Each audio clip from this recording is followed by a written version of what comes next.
Logan the Layman Critic here. Today I'm happy to review the final entry in the Rebuild of Evangelion series, Thrice Upon a Time. There will definitely be some spoilers here, but I'll do my best not to give away too much. Let's talk movies. There's a lot of plot here, and I don't want to go into it too heavily, so I'll give some basics. The story picks up shortly after the previous film. The war between Villa and Nerve has escalated. Shinji, Asuka, and Rei are all residing in a village, each dealing with their ordeal in different ways. Shinji is mourning the death of his friend Kaoru. Asuka resents him for his betrayal and inaction. And Rei struggles to understand humanity and what she is. Meanwhile, Misato, Ritsuko, and Mari are fighting back against Nerve and preparing for Gendo Ikari's latest attempt at triggering instrumentality.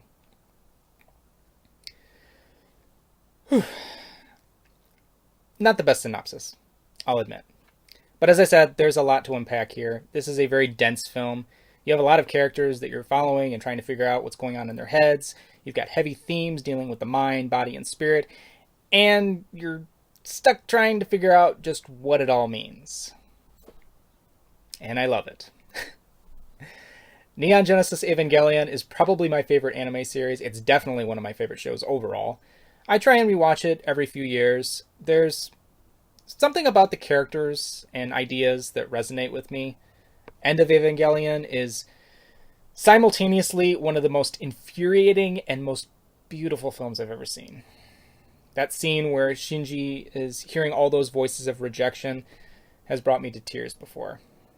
I think Hideaki Anno, the creator, has a profound understanding of depression, mental illness.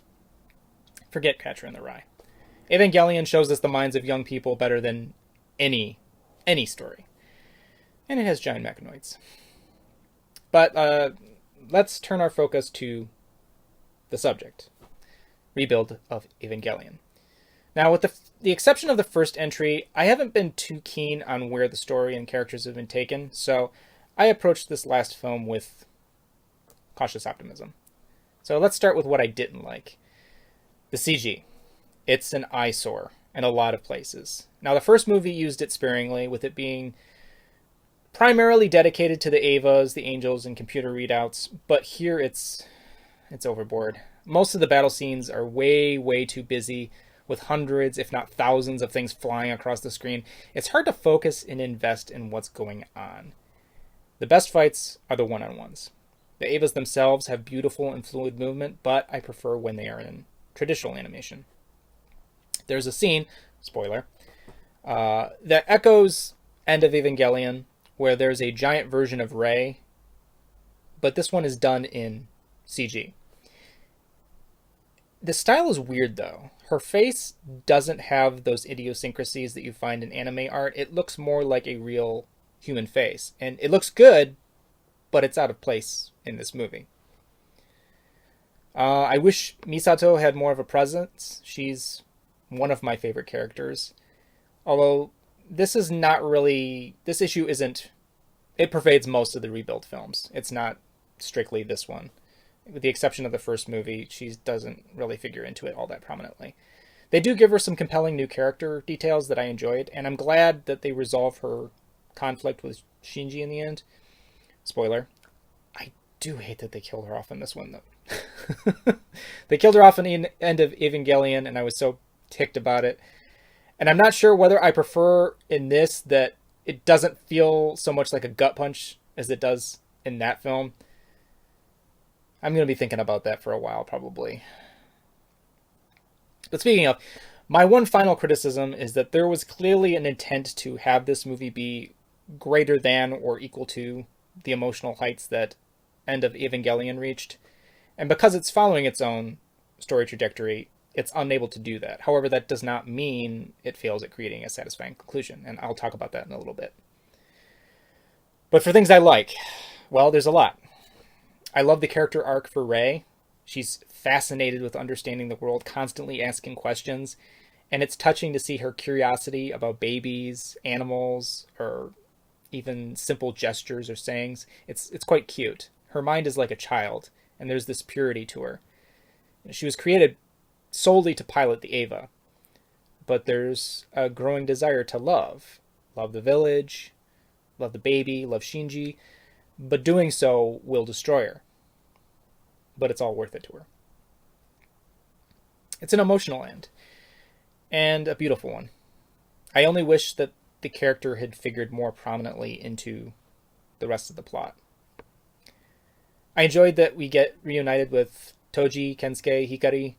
We get to see what they're like, how they've changed, what they're up to. As expected, Toji and Hikari end up together. And the movie kind of gives us a hint at a potential romance for Kensuke, which I liked. It's funny because I didn't realize just how much I missed these characters. Seeing how they've all grown physically and emotionally, it was the kind of fan service I didn't know I wanted until I got it. Thrice Upon a Time gives us a final showdown between Shinji and Gendo, father and son. It's a battle between Evas, but it's also a battle of psyches, of trying to understand one another. It all boils down to a son wanting to know who his father is. It's a moment that we weren't given in the original Evangelion, so it's a payoff that makes the rebuilds worth watching for their own sake. But let's talk a little bit about the ending. Spoilers ahead, FYI.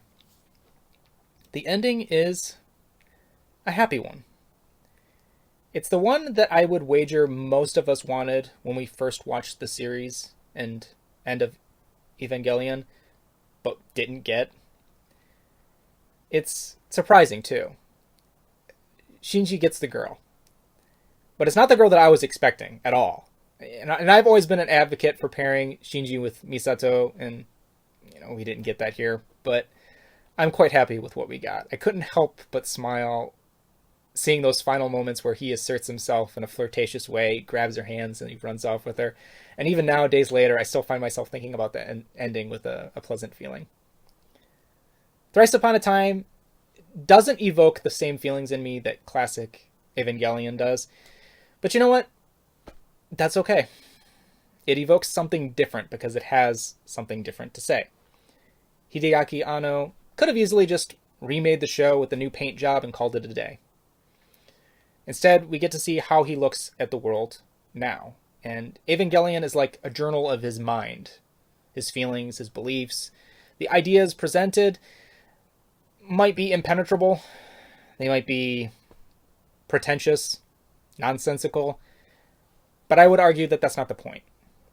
You get to see who this man is through gorgeous and meaningful storytelling. And for me, that's a good reason to come back and rewatch it again. That and the Mechanoids.